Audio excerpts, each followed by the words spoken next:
23-year-old detainee Ti Dasi had only been back at the Department of Corrections for 4 months. Monday night, he was found hanging in his cell in Mangilao.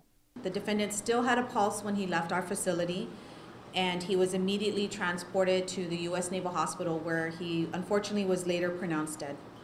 According to DepCorps Deputy Director Carla Borja, Dasi was originally sentenced to 3 years in 2014 for theft.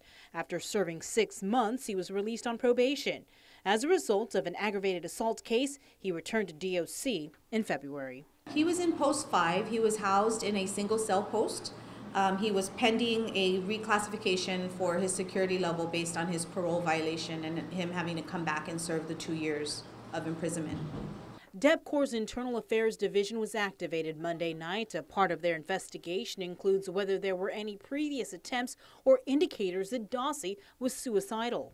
We don't have any knowledge of any prior attempts of suicide for Mr. Dasi.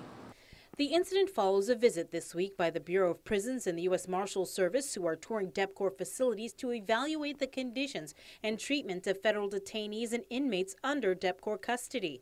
DOC has been under a consent decree with the feds for 2 decades for multiple violations. Even recently, the agency has been under federal scrutiny for inadequate health, dental, and mental health care.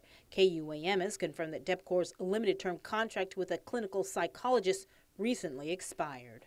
And so now we're working on an RFP and that's been ongoing for the past couple of weeks. And we're working on that RFP for a more long-term contract with a clinical psychologist. Borja says, however, that DepCorps is working closely with the Guam Behavioral and Wellness Center to provide mental health care for inmates and detainees that may need it.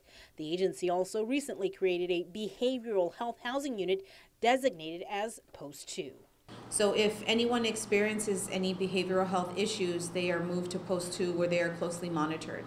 According to Borja, Dasi did spend time at Post 2, but that was before it was transformed into the new behavioral unit. We can't always predict when an inmate or a detainee feels that they need to take drastic measures. We are looking into that now to see if there was anything, any indicators, anything we could have done